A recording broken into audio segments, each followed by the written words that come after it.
Hello, and welcome to another episode of Speak Film and Enter, a podcast where we review and rank movies. I'm Nate. And I'm Dylan. And I'm Adam. Today, we've got the second round version episode of our new monthly not the roundup. Whoa, No. That was wrong. Excuse me. Gotten your R's crossed around. Let me dial it back a little bit. Mm-hmm. Second I don't time think that's we're helping, doing Adam. our Just giving monthly people to look at. recommendations episode where we've got 6 categories here, at least for now. We might expand, combine some of these, change them up at certain points. Who knows? But first couple times, we thought we'd keep some consistency. So we've got 6 categories where we're just going to go around. We each were responsible for 2 of them, and we're going to give you 6 movie recommendations that are all on streaming right now. Yes. Yeah, for July. Stream. Yep, for July, for the month of July. And I even wrote that wrong in our episode title here of our program, but it's for the coming month. And I'm going to remind people what those 6 categories are, just because this is still a pretty new segment. We have new movie, a classic, a hidden gem, a foreign movie, a family movie, and finally a popcorn movie, which can be pretty open to interpretation, I think. Yeah. All right. Who wants to start? We can just dive right in with new movie, which is the only one that does not have the requirement of being on a streaming service somewhere. Mm-hmm. However, this month, the movie is, and the movie I'm recommending for a new movie is Cha-Cha Real Smooth, which is currently streaming on Apple TV+. And Dylan and I just had a glowing review of this movie. So if you want to hear our full thoughts on it, you can go check out that episode. Mm-hmm. But it's just a really, really sweet and funny sort of comedy drama, like a classic indie comedy drama from 24-year-old up-and-coming writer-director Cooper Raiff, who also stars in the movie. Also has Dakota Johnson, Leslie Mann, Brad Garrett, a teenage girl named Vanessa Berghart, who has autism. Her character has autism in the movie. So that's done really, really well. And it's just a really good movie. Should I at least read the synopsis for it, I think? Yeah, let's do that. Yeah, so fresh out of college and stuck at his New Jersey home without a clear path forward, 22-year-old Andrew begins working as a party starter for bar Bat Mitzvahs, where he strikes up a unique friendship with a young mom and her teenage daughter. Yes. So, and I'll say, at least for me personally, like right from the beginning, it like hooked me, and it's just very sweet and authentic and down to earth. And in my opinion, very well written. So I think this is a great recommendation for a new movie. Yeah, totally agree. All right. On to the next one. I believe is classic. Yep. And Dylan, indeed. I think you've got that. I've got this one, and for July, my recommendation for a classic movie is from 1967, the original Bonnie and Clyde, available on Netflix right now. I think it's been there for a while, but I was going through the classic movies, and if you haven't seen this one, I mean, you need to check it out for Faye Dunaway. Yep, that's you, Nate. You need to check it out for Faye Dunaway's performance. It also stars Warren Beatty. It also has a very young Gene Hackman in a supporting role as his older brother, Buck. And it has a fantastic cameo from none other than Gene Wilder. So what? On those grounds alone, you should check it out. Now I'm watching it for sure, just for Gene Wilder. And then also, I think it's important to remember when watching it that by today's standards, it seems pretty standard as far as the violence and the sex and maybe even tame. But this was a real like groundbreaker of a movie in 1967. It pushed the boundaries on both of those things. It truly shocked audiences, and that opened the door to so many of the movies that we saw in the late 60s and the 70s that really were kind of unafraid to just basically like show things like they are and tell things like they are. So this was a real kind of turning point for Hollywood. So just for that reason also, you should probably check it out and just kind of see it's a landmark of sorts. Yeah, I've heard this kind of listed as like the unofficial beginning of the new wave in Hollywood.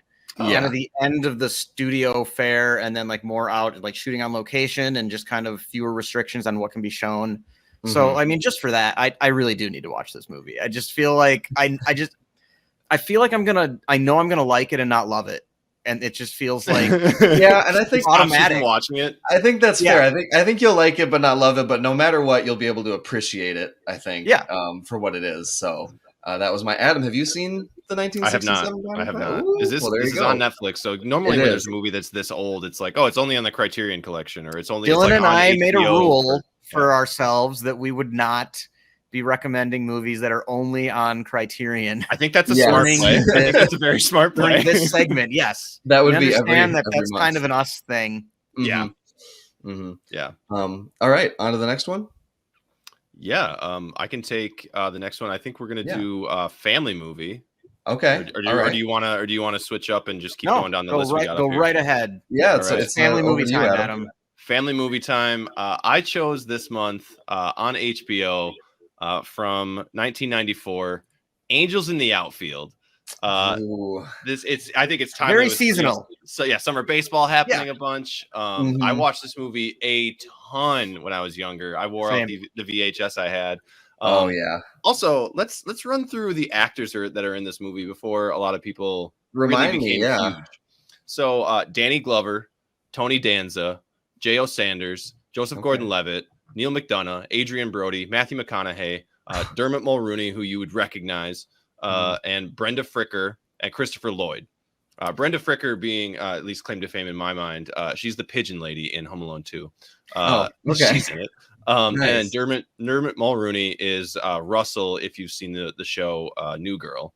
That's circulated amongst my crew of people quite often. So I recognize them. I was like, oh, it's Russell. So yeah.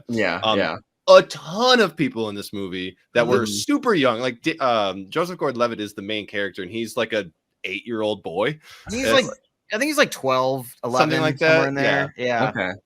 The one that really blows me away is that Adrian Brody and Matthew McConaughey are just like kind of two of the random baseball players. Yeah, they're like good, but they're not amazing. They aren't even like the most important baseball players. Yeah, they're just Tony Danza's the pitcher, and he's the important guy. Right, and then Christopher Lloyd is the angel. Yeah, great. Oh man, I'm realizing I haven't seen this since I was a kid. I forgot all the details of who everyone was besides Christopher Lloyd. Yeah, the premise being this young boy is given away by his father, basically to a foster home. Yeah. And he says like, oh dad, like, will you ever come back? And he's like, when the Angels win the pennant, basically being like, fucking never, bro. I'll see you later. Like they're so bad. They'll never win. And then he wishes for it. And an angel comes down from heaven and helps the team out. Your standard sports movie, but it's just so great. And seeing all the actors now that are massive actors as their young selves is pretty great. So that's my choice. Matthew McConaughey plays a pretty good center field. Yeah. Yeah, they're all surprisingly athletic, it turns out, for a baseball movie. Adrian Brody plays like the worst player on the team. Yeah. Like notably the worst player on the team. This is one of those movies that like it's the classic, they're running for the same ball and they all three people like bonk heads and the ball falls and there's like an inside the park home run, and it's basically every play happens like that. Things were just simpler in 1994. Yeah. So that's my family movie for the month. Awesome. Check it out on HBO. We're gonna take a hard left turn here and go into Hidden Gem. All right. Yes. So we meant to do this, but we didn't end up getting to. We were gonna review. June is Pride Month, or was, for when this is being released, and we meant to do a sort of retro review of something like Moonlight or Carol. Or Portrait of a Lady on Fire, or just all kinds of movies that we were going through that we were talking about. And it just, with some of us being out of town, random times, it just didn't work out. So one of the movies that we discussed, and this fits very well in Hidden Gem because I think it's one of the best of the 2010s, and that is Pariah, which is on HBO Max right now. And this is a movie, I mean, I'll just read a really quick synopsis of it. Who do you become when you can't be yourself? A Brooklyn teenager juggles conflicting identities and risks friendship, heartbreak, and family in a desperate search for sexual expression. So it's about a young gay girl living in Brooklyn. The movie's 86 minutes long, and she's just kind of trying to find where she fits, and her family is very Christian, conservative, not approving. It's heartbreaking at times. It's funny. It's got wonderful characters. This is just highly, highly recommended from me. This is in my top 200, I think. The 200 best movies I've ever seen. And yeah, I cannot think of a movie that more perfectly fits Hidden Gem. Although Dylan, I think you got one coming in foreign movie. Yeah, it's a good solid transition coming up. But this movie's phenomenal, and everybody should go check it out. Absolutely. No, you've been talking about this, I think, since it came out. Was it last year? No, it came out in 2011, but I watched it last year. Okay, that was why. And I just immediately, it just blew my mind. And I think I just texted Dylan right away. I was like, you have to watch this movie. Yes, that's definitely on the list. Maybe for tonight after this episode. All right, on to me for foreign movie. Yeah, indeed. Okay, so yes, another could have been counted as a hidden gem because nobody has seen this and it is criminally underseen. It's been on Netflix for like its entire existence. Yes, and it's just tucked away deep in the random categories. But this is from 2010, Even the Rain, which I believe is a Spanish film. I need to look exactly if it's Spanish or from necessarily like a South American. It takes place in South America. It takes place in South America, basically in Bolivia. And here's the synopsis. Yep. As a director and his crew shoot a controversial film about Christopher Columbus in Cochabamba, Bolivia, the local people rise up against plans to privatize the water supply. So essentially, they are making a movie about Christopher Columbus and colonialism and the history of that, while also them being, very highly paid directors, writers, Hollywood types in this small town where there's a water crisis. You're seeing kind of those same themes play out in real time. And it's just a incredibly smart, well-written drama. I think Nate, me and you watched it kind of on a whim, kind of like, oh, this seems interesting. This was like years ago, I think at this point, or at least a couple years ago. And I think it was when we were doing the build up to our top 5 Spanish language movies list. Oh, yeah, that would make sense. Yeah, and we saw this popping up. We never even heard of it. It stars Gael Garcia Bernal, who you would probably recognize, as well as Luis Tosar as the co-lead.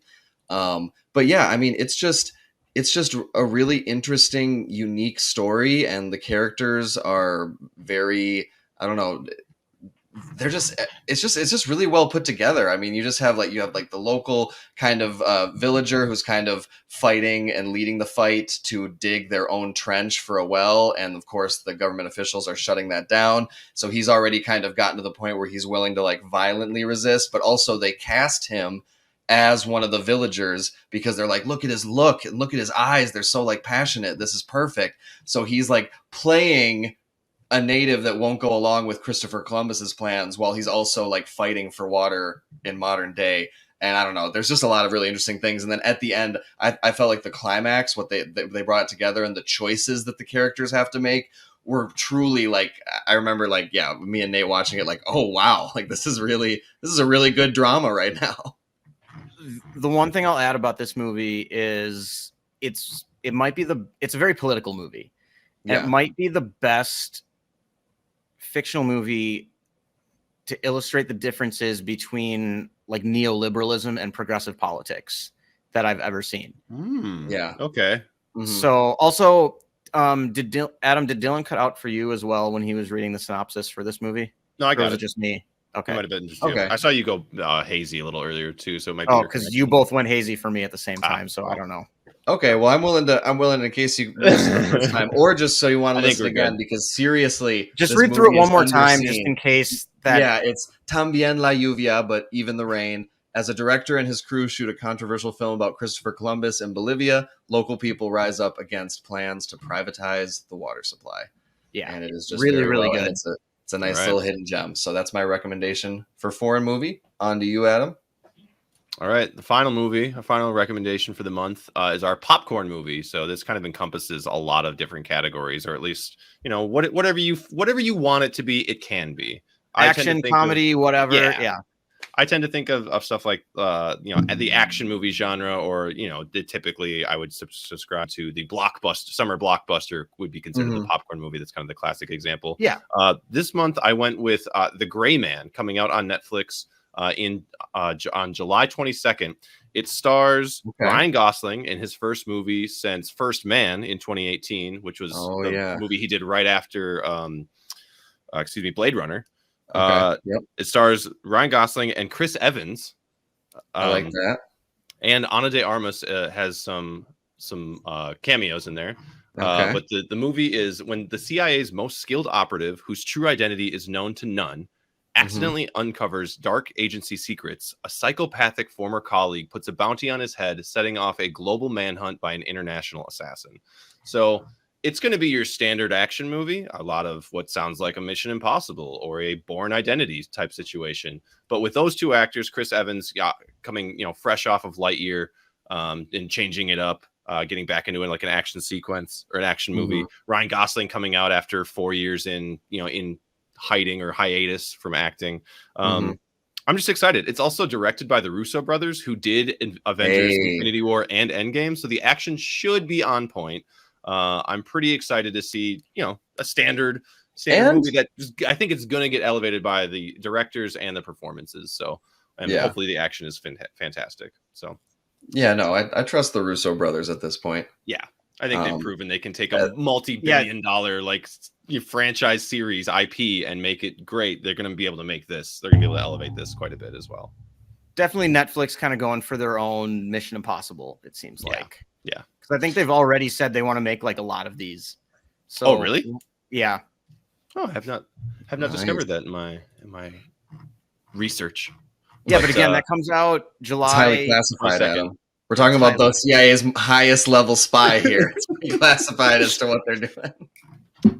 Yeah, it was hidden anyway. Billy Bob Thornton looks like makes an appearance in this movie as well. He's part of the cast, and I'm maybe as the very surprised. All right.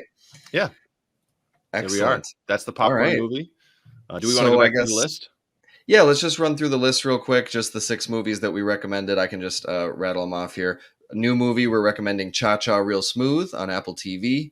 For our classic movie, we're recommending Bonnie and Clyde from 1967 on Netflix. Next, for our family movie, we're recommending Angels in the Outfield, which is available on HBO. For our hidden gem, we are recommending Pariah, available on HBO as well. For our foreign movie this month, recommending Even the Rain. And finally, the popcorn movie for July, coming out in July, straight to Netflix, The Gray Man. Well done. All right. And I believe it's my turn to put a wrap on the show. Absolutely. Take it away. All right.